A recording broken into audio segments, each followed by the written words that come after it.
The time has finally come for me to finally build my first custom gaming PC.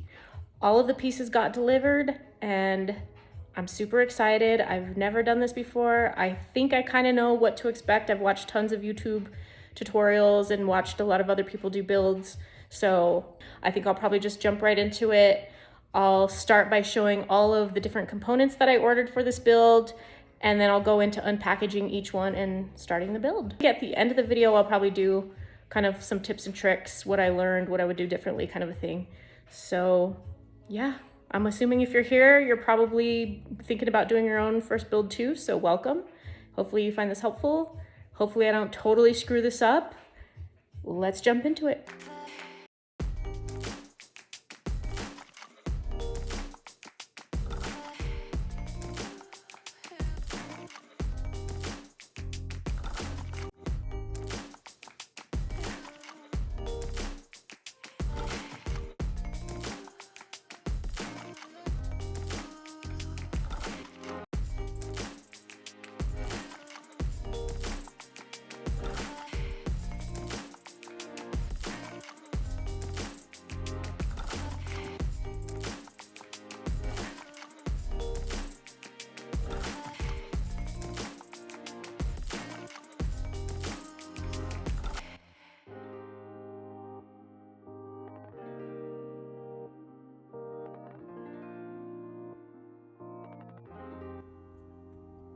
Okay, you guys, so I'm just kind of admiring, but also checking everything to make sure nothing's broken.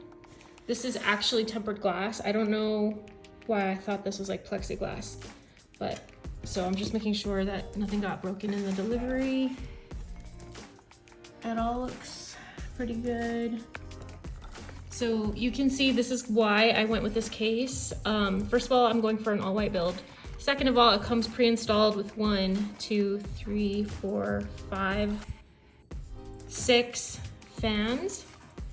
And these are all RGB, so that kind of takes a lot of the guesswork away, especially for somebody like me who's never built before. It does have feet, so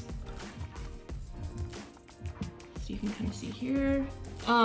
By the way, I went with the King 95 Pro by Montech. So this is the front and your power button. You've got some USB cables, and then this is your back panel. And I don't know if you can see, but there's a really nice mesh around everything. So it's got a lot of ventilation, which is nice. Let me kind of rotate around. I'm doing this build on top of my kitchen counter because it's a nice big flat space to work with. But this is where your battery is going to go, your power supply, your motherboard connections will end up being here, and then your GPU back here. I'm just kind of doing a thorough investigation. I don't want to start the build and then find out that something is dented or broken, so I'm just gonna thoroughly check this out before I do anything. Okay, so something to keep in mind. Make sure you check the dimensions of the tower that you go with. This is huge. It's like a monster. I knew that going into it. I saw the dimensions when I ordered it, so I'm fully aware. But the other thing is it's very, very heavy, and I haven't even put anything in it yet. So just keep that in mind when you're ordering your case. So this is the box of accessories that the case came with. Again, this is the Montech King 95 Pro. It came with the glass front panel and side panel, but it also comes with a metal kind of ventilated front panel if you don't want to do the glass, which is nice. And then it comes with a box of screws and all of that stuff. I'm not going to open this yet, not until I get into the case build. Before we get started, I cleaned my countertop off really well and made sure there was no dust or debris or crumbs or fur or anything like that. I have pets. The second thing is I've got my little toolkit here. I've got some scissors, and then I've got this like tangible heads. So just depending on the different screws and stuff that this is going to require, I can switch those out. And then I've also brought, this is kind of silly, but I brought my, like a rubbery kind of texture. I'm working on my kitchen counter, which is a hard, smooth, slick surface, but I kind of want a little bit of a soft, grippy surface to work on when I pull out my motherboard, which is what I'm gonna start with first. So I'm just going over it with like a sticky roll to make sure I pick up any lint and dust and debris. And then the other thing is, I am making sure that I am not wearing any wool, and I'm not working on carpet floors. I have tile floors right here. I'm following a kind of first time PC build tutorial on YouTube that I found, and I'll put the thumbnail in here. And I kept most of the components identical to the ones that he uses, and that's just strictly to kind of take the guesswork out of it and keep it as simple and straightforward for me as possible. Again, this is my first time, so I have no idea really what I'm doing.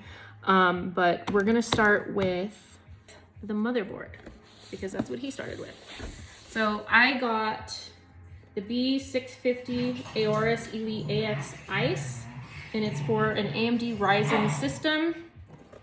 And I did get it, it is a white, I'm going all white build on this. It supports AMD Ryzen processors. It does come with DDR5 system.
So just a quick overview of the layout of the motherboard. This is where your CPU goes, which is this. This is where your memory or your RAM sticks go. This is where your storage goes. And you can see here it tells you what kind, M.2 SSD, if you're not sure about what to get. And then your GPU is going to be connected here. And yeah. So right here, you'll see me pull out my screwdriver, and I'm going to be unscrewing the plastic CPU cooler standoff mounts that came installed on my motherboard.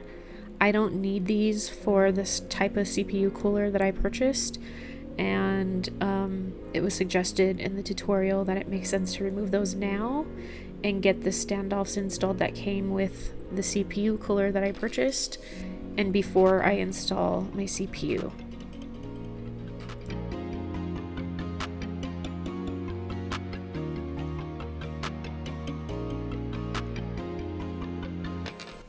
So here are those pre-installed plastic CPU cooler mounts that come installed on the motherboard, and this is what they look like when you unscrew them and pull them off. And you can see it leaves 4 black screw holes, and that's where our standoffs will go for the CPU cooler that I purchased.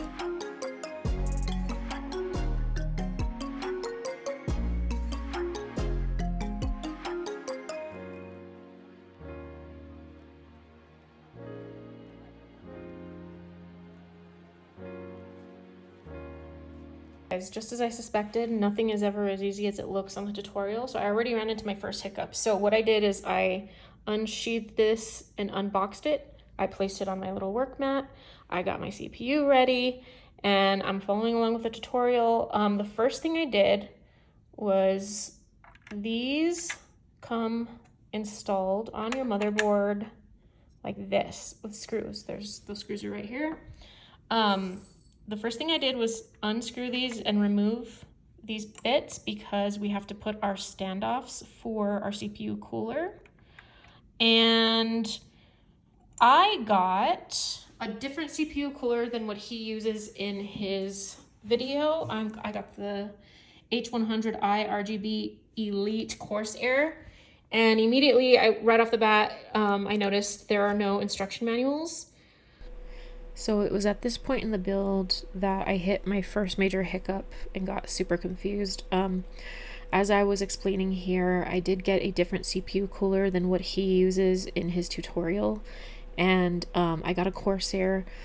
Me thinking that it was a name brand, I assumed that it would come with an instruction manual. It does not come with an instruction manual.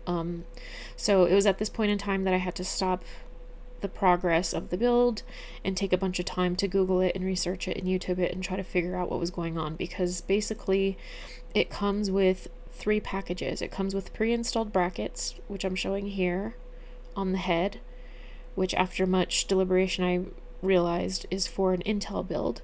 It comes with the pre-installed thermal paste and a plastic cover there, but it also comes with a bag for an AMD build, and then another one, and then a bag of screws. So I didn't know which one to use, and it would probably be obvious to somebody that builds PCs all the time, but if you're new, it is definitely not obvious because the mounting brackets look very similar. You can see one of the packages is called a TR4, another one was called AMD. I'm with an AMD build, but it also came with a package with a back mounting plate, and that was what caused me the most delay, because I didn't know if I needed to put that on the backside of my motherboard. Apparently it's there to support the weight of the CPU head. It took me a while to figure it out and find a video on YouTube ultimately which explained that the Intel motherboards require that back plate as support, but the AM5 versions do not.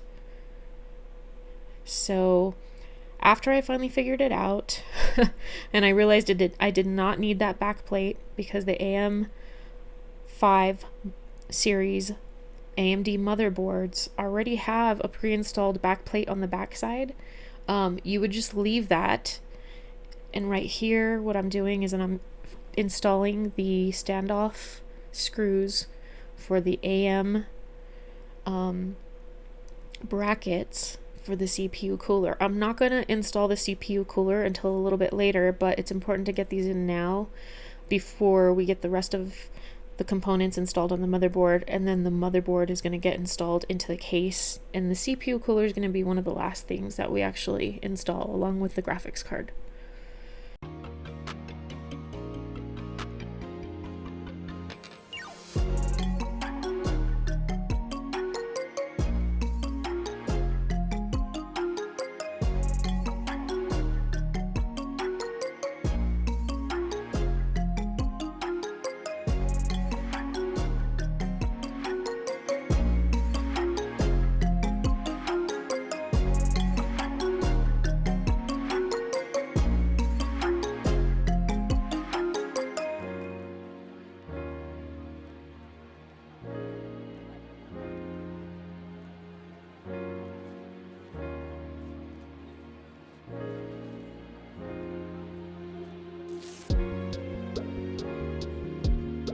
So what I did right there was lift the little lever for the CPU area. It's kind of like a little hinge door that flips up.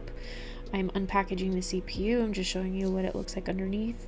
There's an arrow in the upper right hand or left hand corner of the CPU that lines up with the area on the motherboard, so that it would be pretty hard to put this in upside down or backward. It only really goes in one way, but you'd have to really be trying hard to not put it in correctly.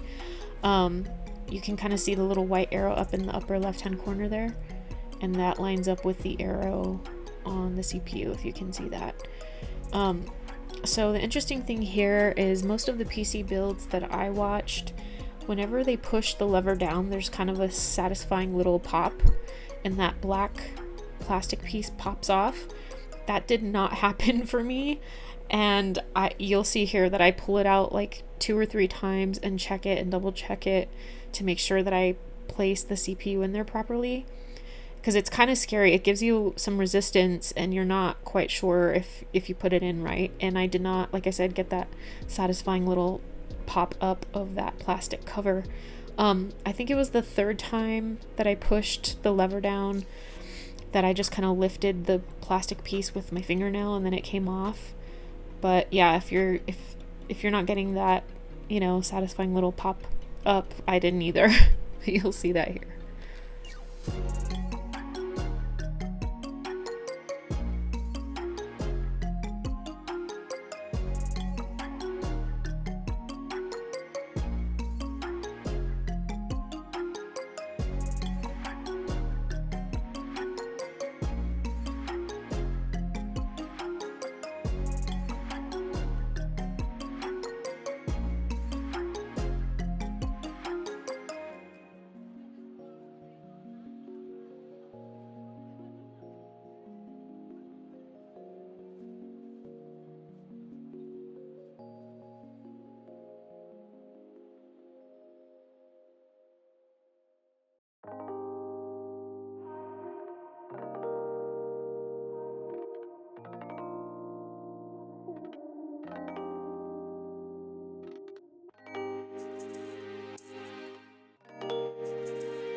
So here I'm about to install the RAM sticks.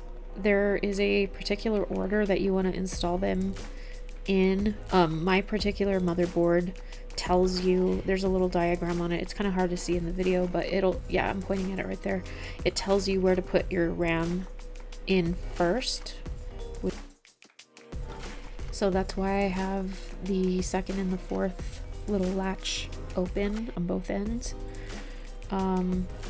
They're kind of like little plastic pieces that snap over the RAM stick as you push it in. And I would say I had the same kind of, not really issue, but I experienced the same thing that I did kind of with the CPU, which was a lot of the install videos I saw, when they push the RAM stick in, it makes like a really satisfying little snap and you're sure that it's engaged. Mine did not do that. I was pushing pretty gently though. I was super duper careful with everything that I was doing and not pushing too hard because I was really afraid of breaking any components or chips or anything on the motherboard. So I was pushing the RAM sticks in kind of gently and it did not give me the nice little click on both sides of the RAM stick with those little plastic white pieces there. So you'll see here in a second as I push them in, I kind of manually push those little end pieces in with my fingernails. Same thing with the CPU. There is a notch with the RAM sticks and it's kind of slightly off center, so you would have to really be trying hard to not put these in properly in the right orientation. Essentially that notch will line up with the slot and you will push it in, and then the little end pieces will click over the RAM stick and lock it into place, and you'll see that here in a second.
So at this point, I am now getting ready to install the storage, the SSD M.2.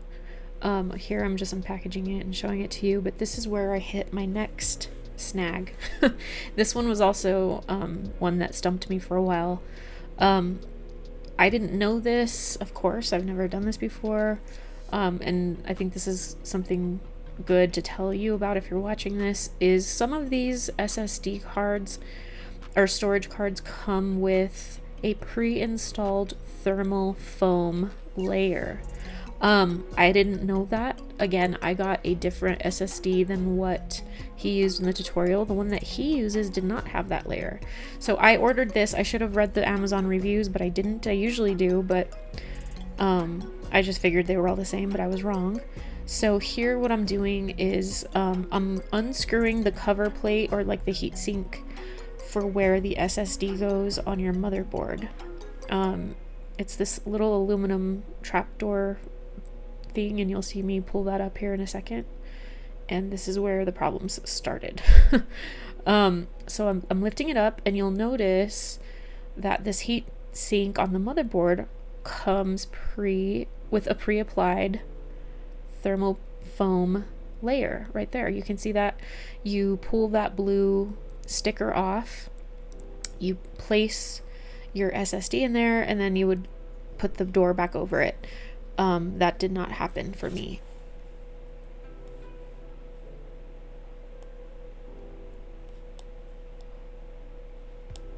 So here I'm taking the SSD. There's a little notch on the SSD, and like everything else, it would be really hard to insert the incorrect orientation. I did have a little trouble sliding this in.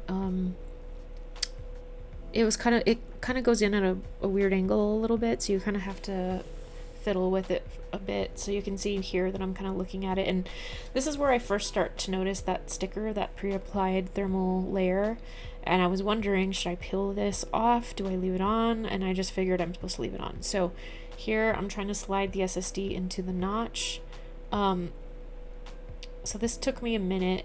Once you get it, you know, because the SSD kind of goes in there at like a 45. Right here it has not engaged yet, so I'm still kind of tinkering with it. But then you'll see what happens when I try to put the cover on.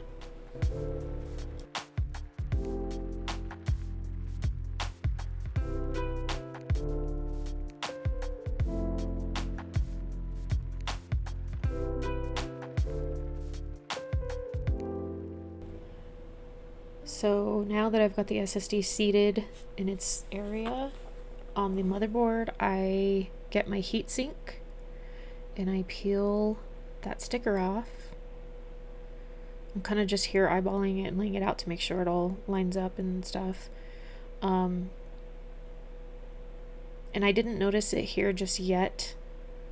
I was just kind of lining it up to see how that would get pushed down.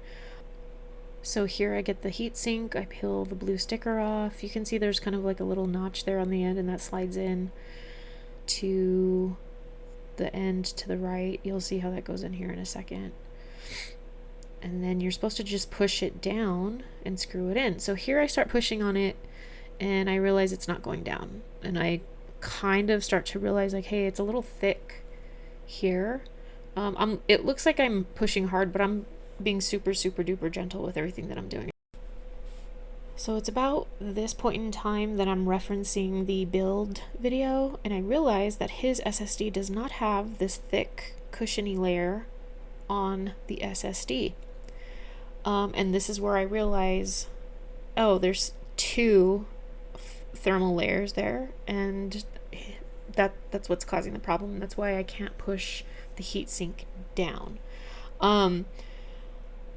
You can see there at the corner that I was trying to peel it up just a little bit to see if it would come off easily. It did not come off easily. So by this point in time, a day had passed. I'd done a lot of research. I went back to Amazon and I found people on the reviews mention that this was in fact an issue with this SSD, and not to get it if your motherboard already comes with a pre-installed thermal layer like mine did.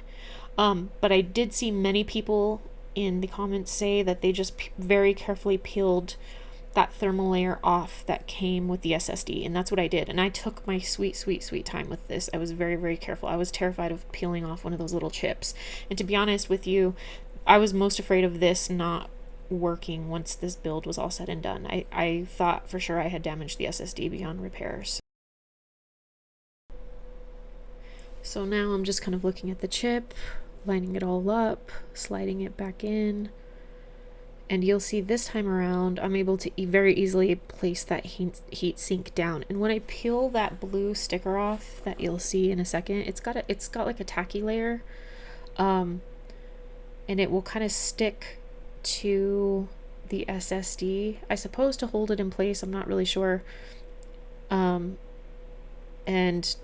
you know, that wasn't apparent to me at first. Like, of course, never having done this before. But thinking back on it, I'm like, oh, well, duh. Of course I could have peeled that thermal layer off of the SSD, because this is going to be stuck to it too. And if you ever want to switch out your SSD in the future, you're going to be peeling these things off these SSDs anyway. So I don't know if that made sense, but hopefully you understand what I'm trying to say. But you'll see here, it goes in so much easier now.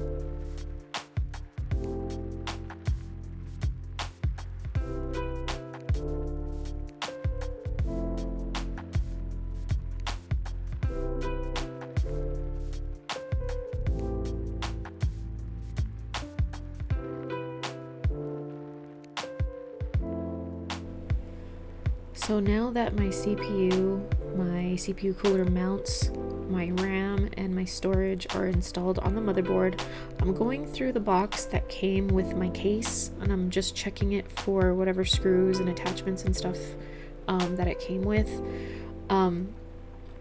Because my next step is that I am going to install my motherboard into the case. So here I'm just kind of lifting it up. I'm trying to be super careful. I'm like so terrified of like breaking off these like little tiny chips and wires and stuff. They're so tiny, but I'm moving my motherboard aside, and I'm gonna lay my case down flat on its back. You can see here just kind of how heavy this thing is. I slightly kind of just struggle with it. It's like I said before, you really want to make sure you do your research on what kind of case you get. This one is pretty large and pretty heavy. These are solid glass, tempered glass panels on the side and on the front. And even with the panels off, this thing is pretty hefty. So all I'm going to do here is lay my case flat, and then I'm going to install the motherboard next. And that's pretty easy. The case comes with mounting screws for the motherboard, and it's labeled as such. And you want to kind of install the screws gently in kind of like a crisscross pattern. You don't want to put too much pressure in one corner. So you kind of want to engage one of the screws just enough, and then kind of move to the opposite corner, and then work your way around, and you'll kind of see that that's the pattern that I screw my motherboard on. Here I'm just showing you where those motherboard screws go, and this is where the motherboard is going to be attached to the case.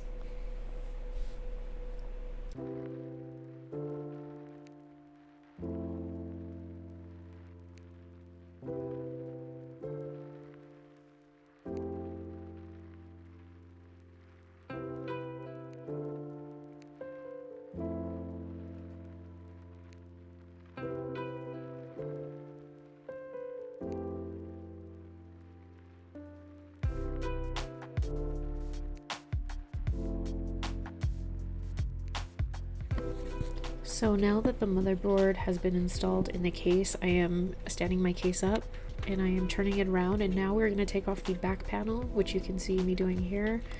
And mine has this kind of hinged swinging gate piece here that kind of hides all the cable management.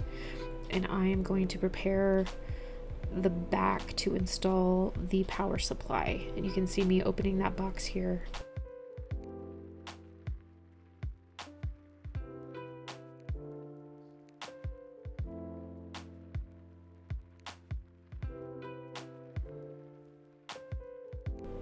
Now that I've unpacked the power supply from the box, I'm kind of just doing a dry fit test here. You can see actually right here where I'm kind of dry fitting it, I have it upside down. The reason it's upside down is there's a fan on the side of the power supply, and currently the way I've got it shown here, the fan is facing to the inside. The fan should be facing to the outside. And so you'll see in a while when I go to plug in all the wires and stuff that the fan will be facing outward. Right here I'm just kind of unpacking all the wires. The power supply comes with tons of different cables. I think they're called PCLE, and then SATA cables, and then there's like another one in there as well. To be honest, this was one of the more intimidating parts of the build. Even though I'd ran into snags with some of the other stuff, I just was really not sure about like what you could daisy chain, where to plug stuff into where, and I figured it out. I followed the tutorial pretty closely. I got the same exact power supply and case and motherboard as the tutorial used, so I was able to figure it out for the most part, but there were a few pieces that got me a little confused, specifically some of those power cables. I think they're the PCLE cables. They come with, yeah, PCLE right there. Some of them come with additional I don't know, connections along the wire, and so it's kind of unclear as to which part gets plugged into which parts. I don't know how to explain that better, but anyway, you'll kind of see me working through all that here. It did take me a while to figure out all the cables and get everything plugged into the right place.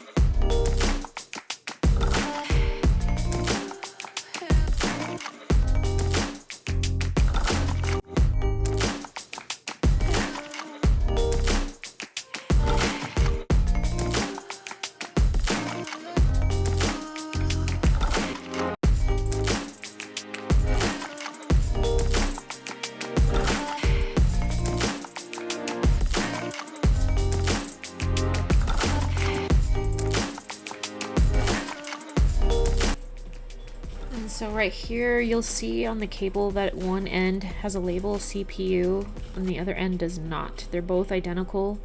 What I'm explaining here is you want to put the one that is not labeled into the back of the power supply, because the power supply is labeled there, and you want to save the labeled side of the cord for where you're plugging it into the motherboard and other stuff in the case. It could be that the power supply that you buy has both ends of the cable labeled, in which case it doesn't matter, but in my case it was only one side. So again, you plug the unlabeled side of the cord into the back of the power supply, since that already has labels, and you leave the labeled side of the cord for the front of the case when you start plugging stuff in, and that just helps you identify which cable is which and what it gets plugged into. So you'll see here that cable was labeled CPU, so that's obviously going to be going to the CPU. There's also some SATA cables and some PCLE cables, and those go into different things as well.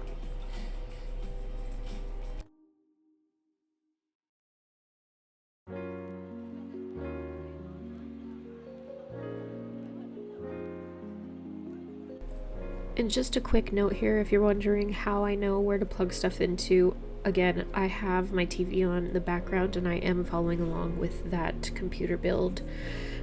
So he's kind of explaining which cables get plugged into where and what order to plug them into. That's the only reason I know. Otherwise, I would have been totally lost.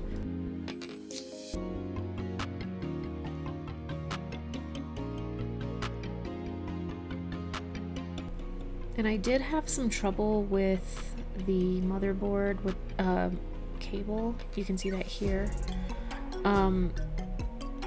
The wires, the way it needed to be plugged in is those two different heads need to go into the back of the power supply, but the way the wires were super tight, it was like impossible. So I kind of had to pull those pieces apart a little bit.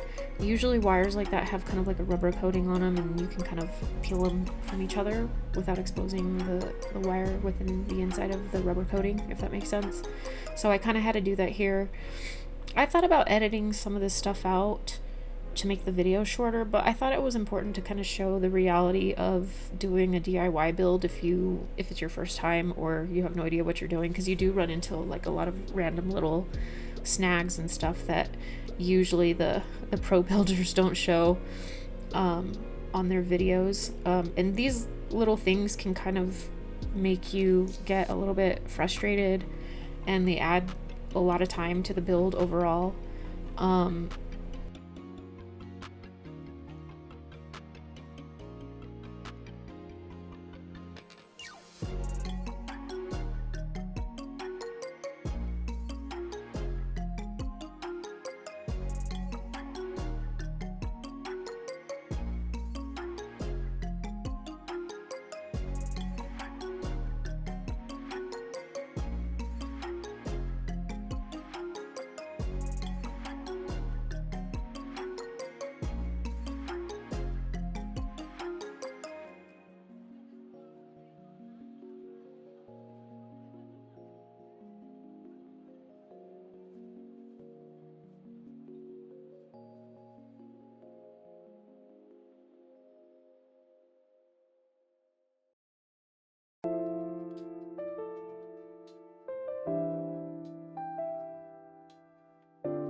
So now I'm unpackaging the CPU cooler, and I'm just showing you the fans that it came with, the mounting brackets, the radiator, the bag of screws.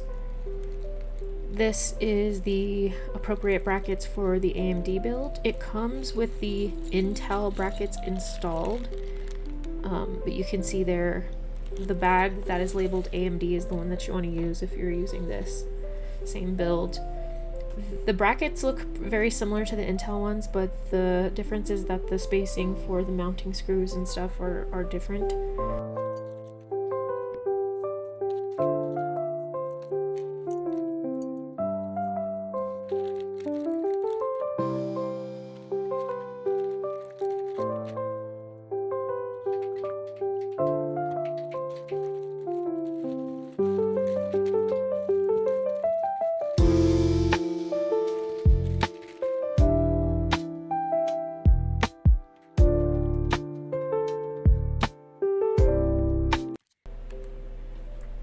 So now that I've got everything unpackaged, you kind of want to hold everything up before you start installing fans and do a dry fit to see which orientation you like it.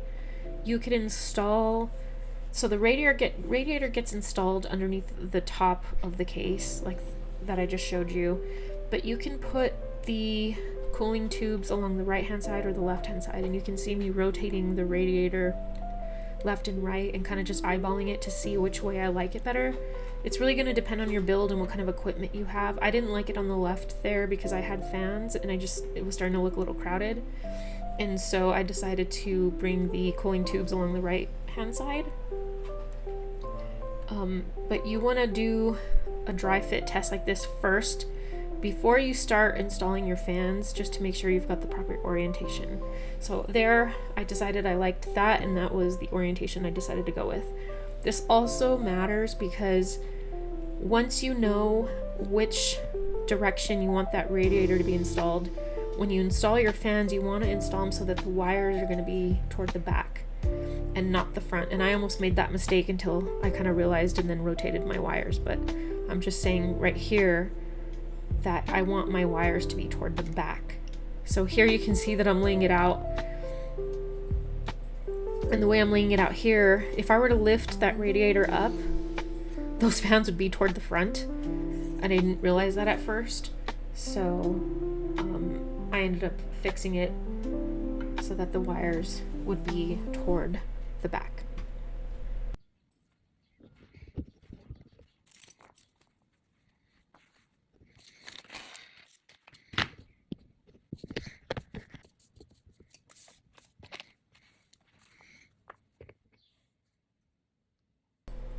Okay, so here I realized my mistake. I rotate the fans so that the wires would be toward the back once I lift the radiator up, and I'm about to fail in 3, 2, 1.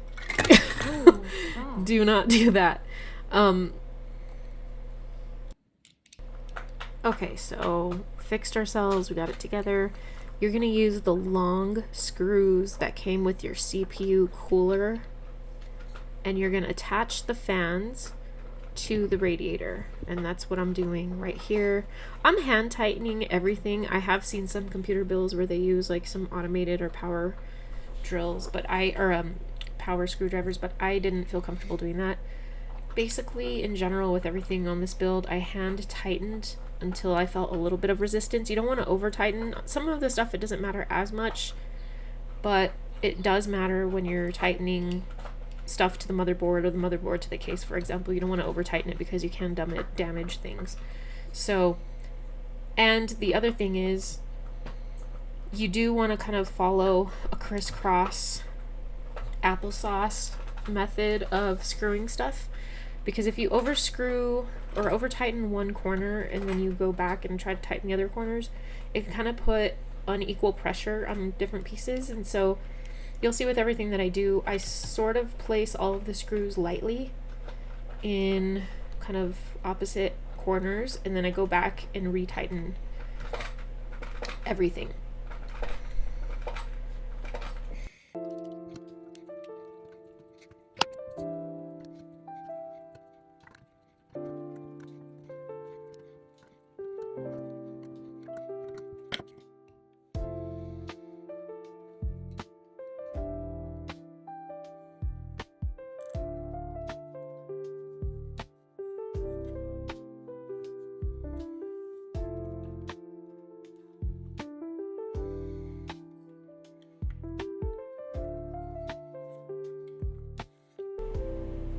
So now I've got all of these screws installed on the radiator, and now I'm holding it up once again to kind of visualize. You can see the wires for the fans are toward the back.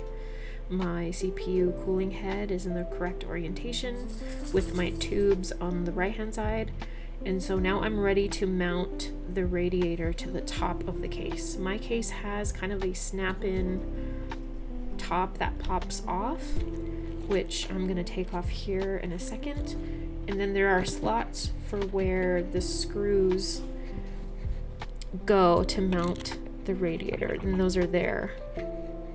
My case came with screws, and then so did my CPU cooler. I guess it doesn't really matter which set of screws you use. I believe I ended up using the one that came with my case, and it had these little washers.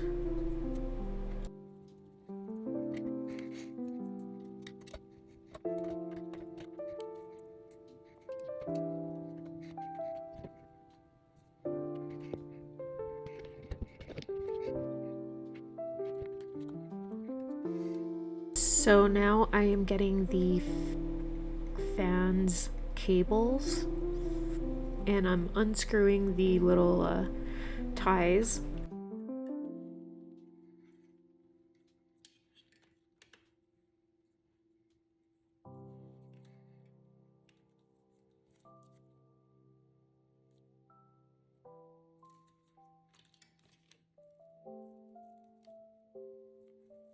This cable that's tied up right here also came with my CPU cooler. So the fans are going to get plugged into this cable, and then this cable is going to get plugged into the power supply. And then that piece right there gets plugged into the CPU cooling head.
So now we're preparing the CPU head, and as you can see there's a plastic cover that it comes with. That's protecting the pre-installed thermal paste. That was something that I was curious about when I bought the CPU cooler, was if I was going to have to buy thermal paste, but a lot of them come with it pre-applied. Right now what I'm doing is I'm sliding off the Intel brackets that it came with. As I mentioned, it came with those installed, but you can see how easily those slide out. And I'm sliding in the brackets for the AMD. They look very similar, so you have to just be careful and make sure you're installing the correct ones. But they just pop right in. There's a side that's more flat and then a side that's more kind of rounded. I put the more rounded face facing outward. And then what you want to do is you really want to be careful not to touch the thermal paste, which is that gray stuff in the middle of the copper. That's going to go direct contact with your CPU, and that's really important in keeping your CPU cool. So I'm just making sure my brackets are facing the right orientation so that when I flip this head around and mount it, the pretty side of those brackets is facing outward. That's the CPU cooler, or the pre-installed thermal paste, don't touch that. So I'm carefully rotating the head around, pushing the wires off to the side, and I'm lining it up with my mounting brackets. You can see that's a little bit difficult because those cooling tubes are a little bit more firm. And again, just being very careful not to touch anything. And this is a little bit difficult because those tubes kind of want to push that CPU cooler head outward. So it's kind of hard to get it lined up just right. You will feel as soon as you put a little bit of pressure and the head makes contact with the CPU that it feels a little bit tacky and sticky. Once you make contact, you don't want to pull this off and be repositioning it, because that thermal paste, it'll mess up the thermal paste. And you also want to make sure not to over tighten one corner. So what I did was I screwed the upper right hand corner just enough for it to hold in place so I could handle it. And then as you can see, I'm going around and hand tightening the other three corners of the screws. And then I'm going to go back and tighten these again.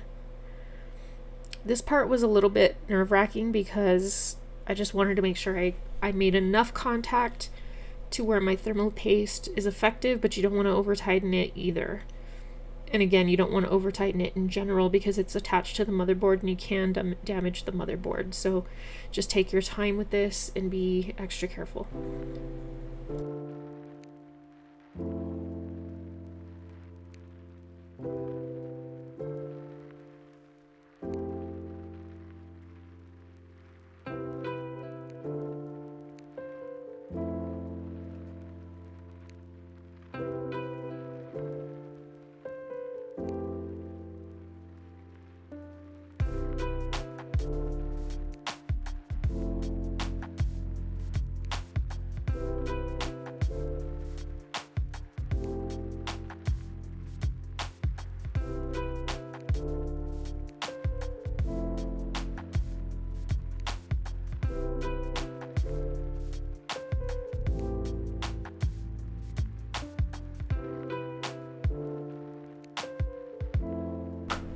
So now that I've got the CPU head installed, I'm pulling off the clear plastic sticker on the faceplate.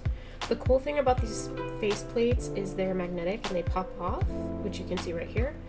And that's because you might install your CPU head in a different orientation. You might want the tubes coming out from the top or from the left, and you want that logo to be upright.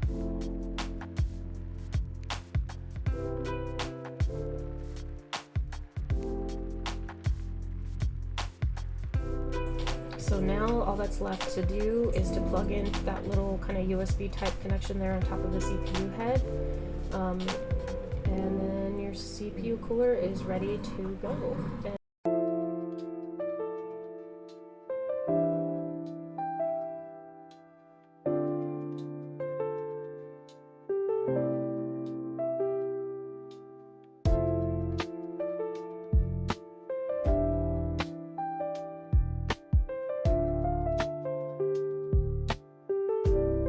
So now what I'm doing is I'm opening up the back panel again. I'm pulling out those fan wires from the CPU cooler to the back because we need to connect those to power.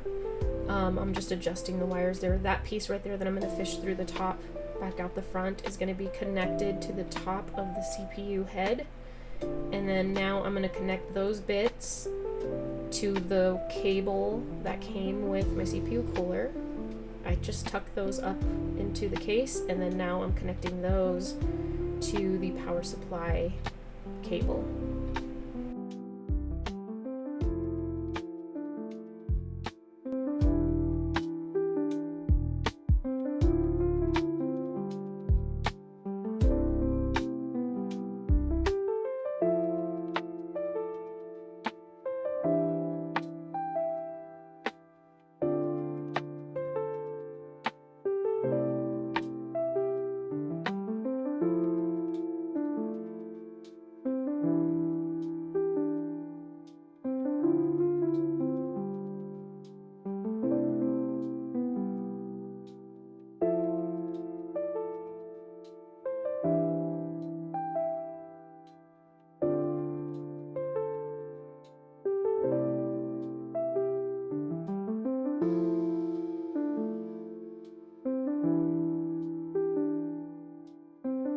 So now that I've got all of my cables and my power supply installed on the back, I've pulled my cables to the front as I was installing them. Now I've turned my case around and I am preparing to start plugging things into the motherboard. You'll see me starting with these smaller cables right here that I'm holding up. Those came pre-installed in my case, and those are like quote-unquote USB connections. They're not the type of the USB connections that you're used to if you don't build PCs. It's a different type. But as far as I can tell, or as they're labeled, they control the RGB lights in the case as well as the fans. There's also one to control sound, etc. So those get kind of plugged in along the bottom, and then there's one that gets plugged in along the top. And then you can kind of see in the upper right hand corner in this image, those thick black wires come from the power supply behind. Those got plugged into the motherboard. I missed that piece of recording, so I didn't get to include that here, but there's also some other thick black wires kind of hanging out to the side. Those are going to be to plug the graphics card in. You can kind of see it there to the right.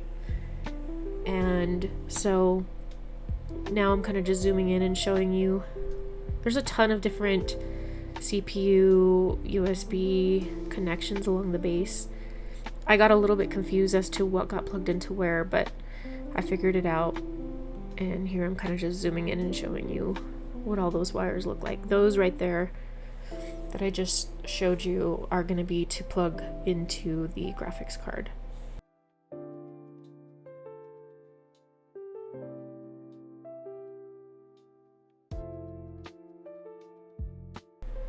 So here's the next area where I got stumped. There's that tiny little 2 or 3 prong wire there that I just dropped at the bottom. I could not find where it got plugged into along the base. It's hard to see. I should have got a close-up on it, but those little tiny connector heads, they'll have like a row of 3 and then kind of a block out, a solid piece of plastic on there. And so there's only very specific places where these things can be plugged in, so it's not that easy to get them mixed up or plug them into the wrong place on the motherboard. But that particular one right there in my hand did not fit along anything along the bottom, and I knew it was for the fans, and so I realized that the connector was actually at the top of the motherboard, not the bottom. So here I had to go around the back of the case and open it up again. I had to pull that wire out, and then you can see me there pushing it back out through the back, and then I pulled it out along the top to be connected at the top of the motherboard.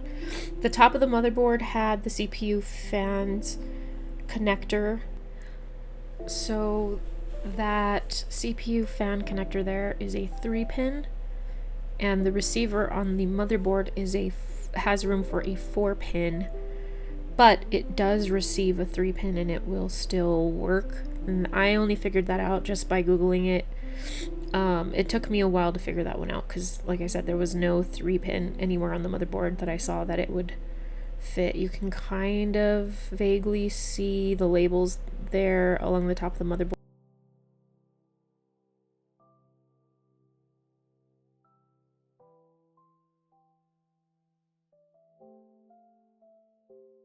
Okay, so I figured I'd stop and interject a little video. I've made it to the graphics card, which is the last piece I have to put in. Just as a little quick update, this has taken way longer than what I thought it would, only because I swapped out a few of the pieces than what the guy used in his tutorial, and that came with all kinds of other issues. So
So here I've finally unpackaged and unsheathed the graphics card. You can see there's 3 fans there. You've kind of got this radiator type thing along the front with ventilation. I don't know the proper terms for this, you guys. And then you can kind of see that square opening there, and then it's labeled. That's the brackets on the left-hand side. So the first thing I noticed is I was thinking the fans were going to be facing up, but in my build they're actually going to be facing down. And this piece here is along the top. Yeah, you can see it here. You can do a vertical mount, which you could expose the fans, I guess, if you want, but there's adapters and a special mounting bracket and stuff that you would have to buy. So I'm just going to put it in the horizontal way. That's a little plastic cover piece, and that right there is where the graphics card connects to the motherboard slot.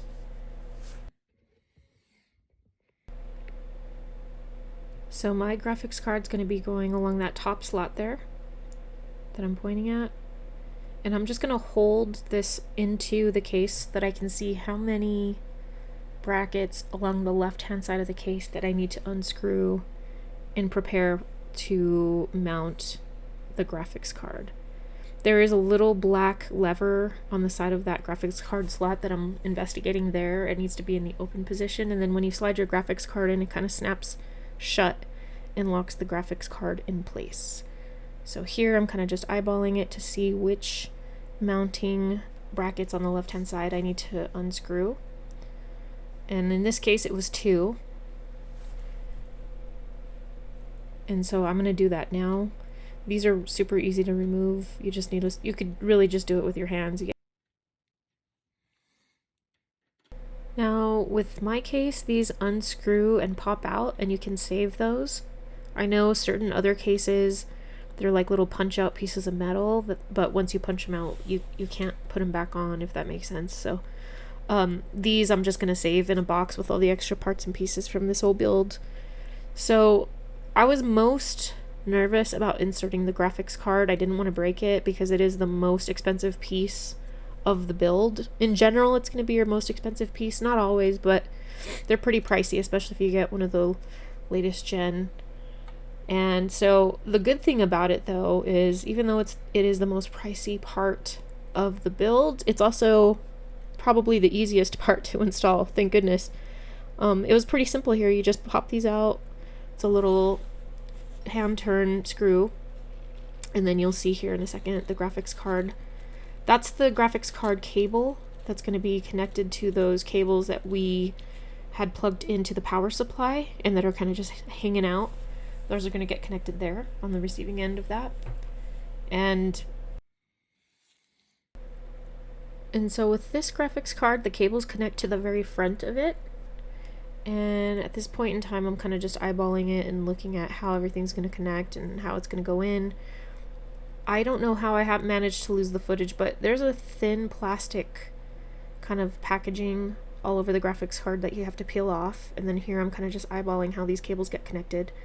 And if you notice here, the power supply cables I pulled off to the right, but I need them to come in from underneath since they're going to plug into my graphics card on the front, not on the right hand side. So at this point, yeah, you can see there where it plugs to the front. So at this point in time, I realize I'm going to have to go behind the case and open it up once again and pull those cables back out through the back and pull them in through the bottom instead. You could leave them off to the side. It would just make for a messier build. And I wanted the cable to be kind of not featured. I didn't really want to look at it. I'd rather it come in from below and be as unobtrusive as possible. So here I'm kind of fishing them back out. This was kind of difficult because those cables have multiple heads on them, so they kind of are hard to pull back out, but eventually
And here she is, she's done.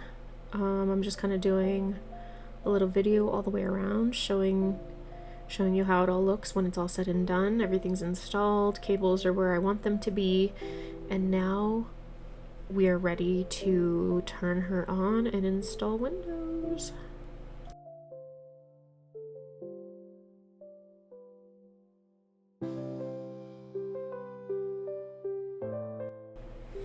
So at this point, you want to have your keyboard, your mouse, a monitor, a USB drive with your Windows installation media on it, and you do need to have a hard Ethernet connection. I've seen some people with builds say that they can immediately connect to Wi-Fi, but I couldn't.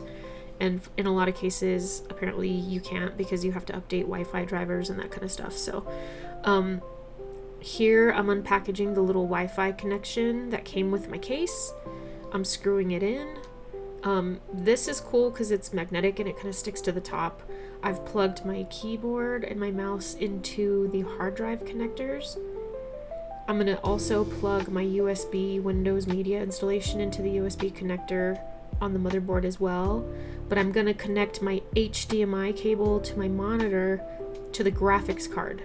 There are 2 HDMI connections on this build, one on the graphics card, one in the case. You want to attach it to the graphics card.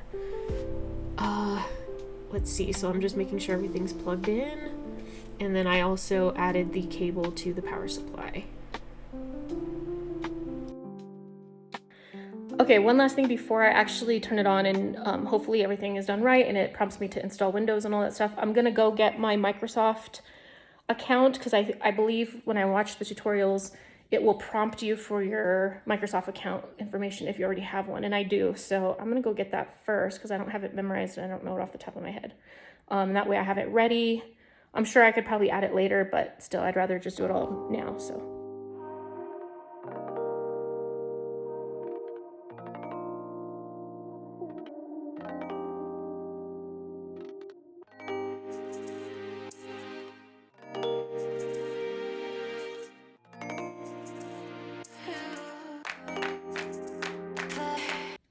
Okay, you guys, full panic mode. It didn't turn on when I turned on the switch on the battery. And I was like panicking and watching YouTube videos, and I realized I didn't actually press the power button on the computer. So maybe let's try turning the computer on first to see if this works. So, okay, here we go. Fingers crossed.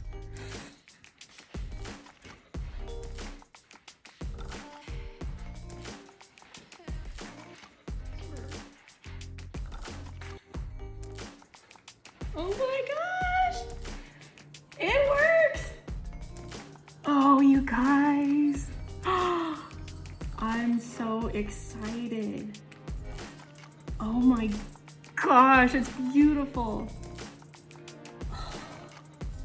Holy crap.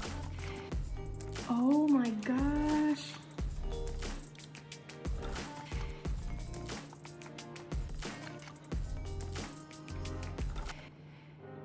Okay, it's not picking it up on my monitor, but let me see if I switch it over to HDMI 1. Please work, please work, please work. If not, I have to go get a display cable.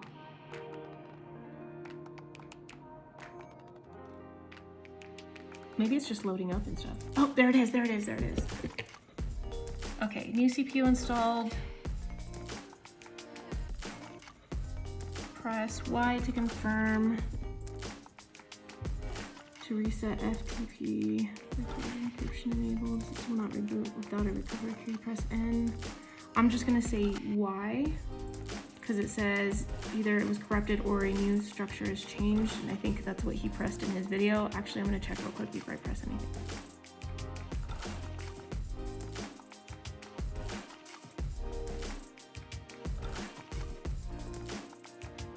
Cool, so I'm gonna go through the install. Language, English, time and currency, English, keyboard, English, next. Install now. It should give me a prompt to pick the version that I want to install. I'm gonna go with 11 Pro, Windows 11 Pro. I'm gonna say I don't have a product key right now. let's see, if this is the first time you're installing Windows, you need to enter a valid Windows product key. I think I'm gonna do it later because so far everybody I've seen that installs just picks the I don't have a product key thing. So I'll do it later. I don't have a product key. And then I'm gonna go with 11 Pro. Windows 11 Pro. Next.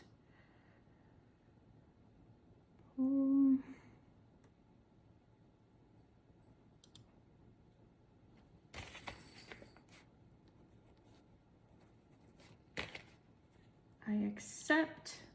Next. Let's see, upgrade, install Windows and keep files. I don't know what to pick here, so I'm gonna refer back to the video.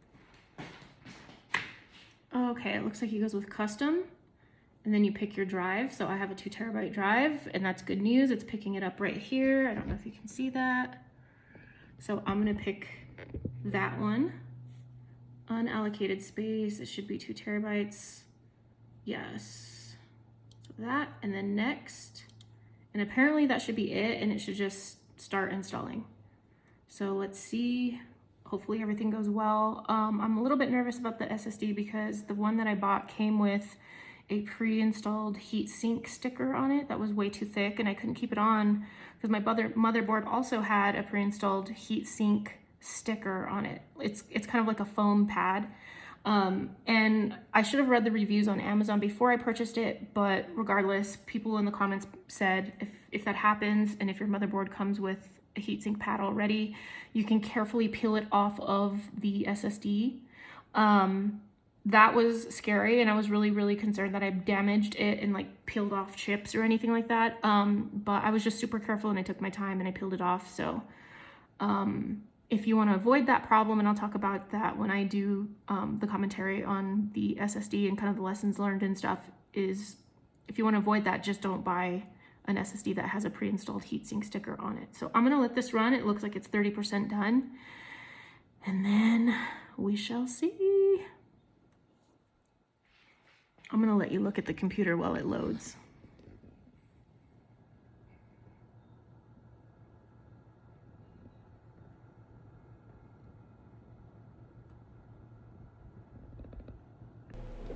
So at this stage, it's just going to finish running through the Windows installation. After you've installed Windows, as I mentioned, you should be connected to the internet with your Ethernet cord directly to your modem or router. From there, you want to go online and install your BIOS update for your motherboard, the way I did it and the way he shows in his tutorial. And if you're curious, I would just have you go look at his tutorial. You type in your motherboard into a internet search bar and it takes you to that website, and then you can download updates to your motherboard BIOS directly from that website. You also want to install your Wi-Fi drivers, and you also want to install your graphics card updated driver for whatever graphics card you picked. So if it's NVIDIA, you would go to the NVIDIA website. They have a search bar where you can type in your exact graphics card and your Windows type or your OS type, and then you can download it from there. And for the most part, that should really be it. I didn't do much else after that, other than just download my particular softwares and that kind of stuff. I've been using the computer now for just about a week, and it has been running so smooth. It is awesome. You can do some adjustments with overclocking and fan speeds and all kinds of other stuff, but I don't really know enough about any of that stuff, so I have not messed with any of those settings.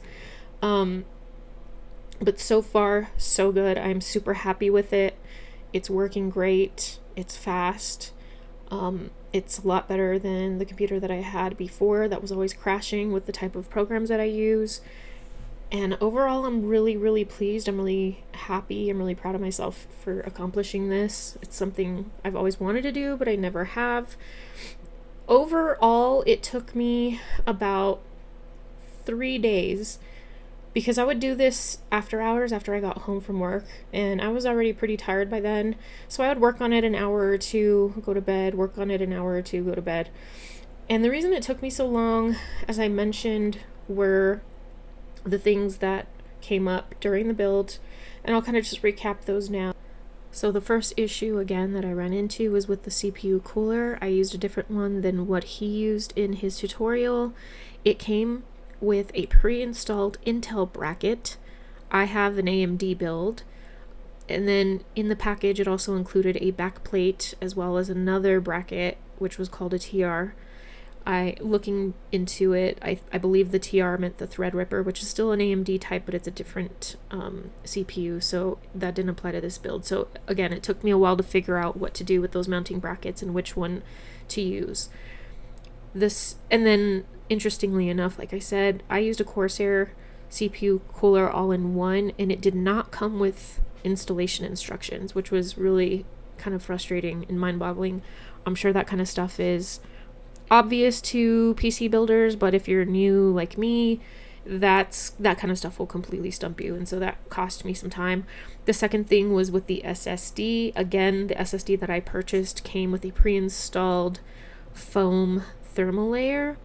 After much deliberation on whether I should buy a new SSD and return, well, I didn't want to return it and have to wait. And like I said, I read the reviews and a lot of people just peeled that off, so that's what I ended up doing, and it worked out fine.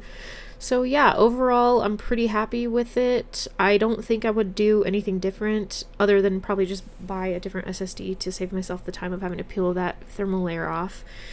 But yeah, hopefully if you're watching this, first of all, thank you, and second of all, hopefully you found this useful and you found some tips and tricks. And I could have edited down some of the bits and pieces to kind of make it more concise, but I thought it was more helpful and important to kind of show all of the in-between stuff, the connecting of the cables and the cable management, and trying to figure stuff out as you go, so that you get like an idea of what a real build looks like for a first-time PC builder. But yeah, if you're watching this, good luck with your first build.